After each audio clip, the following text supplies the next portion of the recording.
नमस्कारम, मैं वैद्यराज संजय आप सभी का स्वागत करता हूं। आज हम बात करने वाले हैं वेट लॉस और डाइटिंग के बारे में। अब आजकल हर कोई वेट कॉन्शियस बनता जा रहा है। हर किसी को पतला रहना है, हर किसी को अपना स्ट्रक्चर, अपना बॉडी शेप मेंटेन रखना है, मगर किसी को भी मेहनत नहीं करनी है, एक्सरसाइज नहीं करनी है। तो जो कि ऐसा है कि बिना रुपया कमाए खर्चा खूब करना है, ये वाला ही हालत है। तो आज हम बात करेंगे कैसे लाइफ को और बॉडी को बैलेंस रखा जाए। तो सबसे पहले तो मैं आपको वेट गेन कैसे होता है वो समझाता हूँ आयुर्वेद के पॉइंट ऑफ व्यू से। वेट गेन के पूर्व रूप जो बताए गए हैं, मतलब कि बीमारी होने से पहले के जो सिम्टम्स हैं वो ये हैं कि सबसे पहले जो पेशेंट होता है उसकी भूख कम होती है, पेट में गैस जमा होने लगती है, पेट गैस के कारण फूलने लगता है और उसके बाद फैट डिपॉजिट होना शुरू होता है। तो ये जो हैं ये प्राइमरी सिम्टम्स बोल दो या आयुर्वेद के हिसाब से पूर्व रूप अपने इसको बोलेंगे। आयुर्वेद के हिसाब से देखें तो जठराग्नि मंद होता है। जठराग्नि शरीर के सारी जो जैविक क्रियाएं हैं उसको चालू रखता है और उसको संयत तरीके से चलाता है। तो उसका मूल आधार जो है वो जठराग्नि है। अब जठराग्नि मंद होने के कारण जो फैट के पार्टिकल्स हैं जो हमेशा उसकी लिक्विड कंडीशन में शरीर के अंदर सर्कुलेट होते रहते हैं, जो शरीर को पोषण देने का काम करते हैं, वो पार्टिकल्स जठराग्नि कम होना मतलब इंटरनल टेम्परेचर कम होने के कारण वो धीरे धीरे जमने लगते हैं, क्योंकि उसको जो एक हीट के एक टेम्परेचर पे वो मेंटेन रहता है वो टेम्परेचर कम हो जाता है। तो उस कंडीशन में शरीर में फैट डिपॉजिट होना शुरू हो जाता है। तो अब आप सीधा सा समझिए कि भूख ज़्यादा लगना वो फैट डिपॉजिट होने का कारण है या फैट को मेंटेन रखने का कारण है। अब अपने आते हैं फैट कम करने के तरीक़ों के ऊपर। तो उससे पहले मैं आपको एक टेस्टिंग बता दूं कि आप अगर ये चाहें तो चेक कर सकते हैं आपके ग्रुप में 10, 20, 25 जो मोटे लोग हैं, जो ज़्यादा मोटे हैं, थोड़े थोड़े मोटे का तो कंपैरिजन करना कोई समझदारी नहीं है, मगर जो ज़्यादा मोटे हैं ऐसे लोगों का आप डाइट कंपेयर करिए कि वो कितना खा लेते हैं। 20 में से हार्डली 1-2 लोग ऐसे आपको मिलेंगे जिनका खाना अच्छा खासा है, जो पेट भर के खा सकते हैं। बाकी 20 में से 18-19 लोग ऐसे मिलेंगे जिनका डाइट एकदम मिनिमम है। और उनसे आप ये भी पूछिए कि वो मोटे हुए उससे पहले वो कितना खा लेते थे। इससे ज़्यादा खाने के बाद वो पहले पतले थे, जैसे जैसे भूख कम होती गई वैसे वैसे वो मोटे होते गए। तो पहला तो ये एक बात दिमाग में बिठा लीजिए कि भूख ज़्यादा लगना, ज़्यादा खाने का इनटेक, ये कभी भी वेट गेन का रीज़न नहीं होता है। अब अपने आते हैं दूसरी बात पे। आयुर्वेदिक तरीके से जब भी वेट लॉस का इलाज किया जाता है तो सबसे पहले जठराग्नि बढ़ाने वाले यानी कि भूख बढ़ाने वाले द्रव्य दिए जाते हैं, जिसके कारण शरीर का जो इंटरनल टेम्परेचर है वो मेंटेन रहे, जिसके कारण जो फैट जम के डिपॉजिट हो रहा है वो वापस मेल्ट होके शरीर को पोषण देने में यूटिलाइज हो जाए। अपने जो कर रहे हैं अपने भूखे रहते हैं, खाना छोड़ देते हैं, शरीर को पोषण देने वाले द्रव्य सारे बंद कर देते हैं। तो उस कंडीशन में शरीर में जो डिपॉजिट हो रखा है फैट वो जल जाता है, शरीर को एनर्जी देने के लिए वो यूटिलाइज होता है, मगर उसके रीज़न वही जिंदा रहते हैं। तो उस कंडीशन में जब आप वापस से खाना शुरू करते हैं तब वापस से वो डिपॉजिट होने की प्रोसेस शुरू हो जाती है। और दूसरी बात कि खाना कम करने से या जो शरीर को सूट नहीं करते हैं, जो शरीर की प्रकृति के अनुरूप नहीं है, ऐसे खाने लगातार पेट में डालने के कारण डाइजेशन और ख़राब होता है, फैट डिपॉजिट होने के रीज़न और बड़े होते हैं। तो ऐसे 2 बार 3 बार 4 बार बार बार करते रहने के बाद कंडीशन ये हो जाती है कि नॉर्मल ट्रीटमेंट वेट लॉस नहीं करती।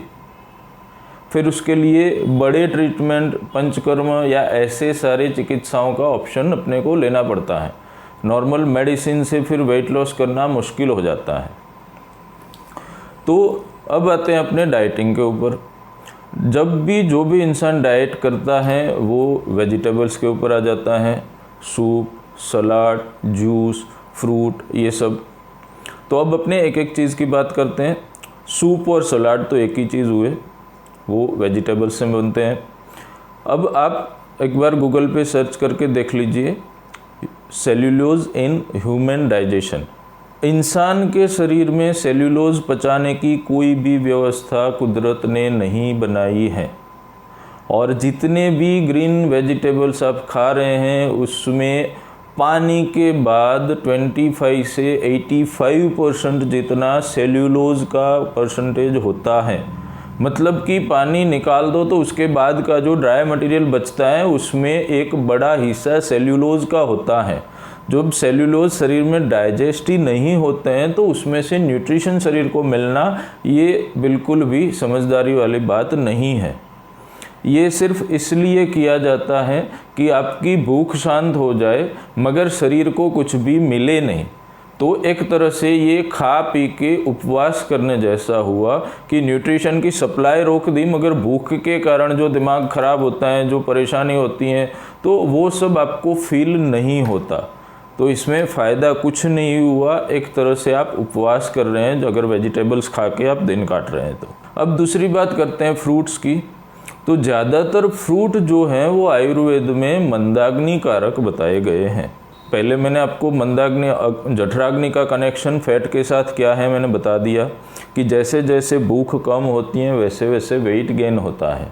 तो जो मंदाग्नि कारक द्रव्य हैं वो पेट में डाल के आप फैट लॉस कर रहे हैं, तो ये कोई नेचुरल इलाज नहीं है। ये लॉन्ग टर्म में इसके साथ आप जब भी खाना शुरू करोगे तब ये वापस से वेट गेन के रीज़न अंदर नए बनाता रहता है, जो कि उसका परमानेंट सॉल्यूशन नहीं होने देता। अब दूसरा सबसे बड़ा नुकसान कि आप जब डाइट करते हैं तो शरीर को जो न्यूट्रिशन मिलना चाहिए, शरीर को जो पोषण मिलना चाहिए, वो कम हो जाता है या बंद हो जाता है। तो इस अवस्था में आपके जो ऑर्गन्स हैं, हार्ट हैं, किडनी है, लीवर हैं, आईज़ हैं, ब्रेन है, ये सब धीरे धीरे एनर्जी के अभाव में कम काम करते हैं। आप सोचिए कि आप बेनिफिट कितना है, सिर्फ शरीर का शेप मेंटेन होता है, नुकसान कितना बड़ा है कभी जानलेवा भी हो सकता है। तो डाइट करना कहीं पे भी समझदारी नहीं है। अब अपने बात करते हैं घी की। हाँ, घी वेट गेन करता है, परंतु वेट लॉस का रीज़न भी घी बन सकता है। शरीर को लुब्रिकेट करता है, शरीर के जो टिश्यूज़ होते हैं उसको सॉफ्ट रखता है, जिसके कारण अंदर फैट बहुत ज़्यादा क्वांटिटी में डिपॉजिट नहीं होता और थोड़े से एफर्ट में वो फैट मेल्ट हो जाता है, क्योंकि टिश्यूज़ सॉफ्ट होते हैं। ड्राई टिश्यूज़ स्टीफ होते हैं, वो इजीली फैट को रिलीज़ नहीं करते हैं, मगर टिश्यू जब सॉफ्ट होते हैं, लुब्रिकेटेड होते हैं, तो वो इजीली फैट को रिलीज़ कर देते हैं। तो आप उसको छोटे छोटे उपायों से बर्न कर सकते हैं। तो घी खा के आप एक्सरसाइज कर रहे हैं तो आप बहुत झड़पी वेट लॉस करेंगे। घी छोड़ के एक्सरसाइज करेंगे तो थोड़ा वेट लॉस का आपका टाइम ज़्यादा लग सकता है। इसलिए घी को बिल्कुल कभी भी बंद नहीं करना है। हाँ, एक लिमिटेड मात्रा में उसका उपयोग करना है। अब वेट लॉस करना है तो वेट बढ़ाने वाले जो द्रव्य हैं, बारीक आटा, मैदा, पेट में चिपकने वाले बिना फाइबर के द्रव्य जैसे अंडा है, गैस करने वाली चीज़ें जैसे बेसन है, फर्मेंटेड फूड हैं, रूखे द्रव्य ज्वार, बाजरी, मक्का, ये सब शरीर के लुब्रिकेंट्स को कम करते हैं, ये स्वभाव से रूखे हैं। तो ये वेट लॉस के समय ज़्यादा नहीं यूज़ करने चाहिए। गेहूं जो हैं, गेहूं का भी बारीक आटा वेट गेन करने का रीज़न बनता है, मोटा आटा नहीं बनता है।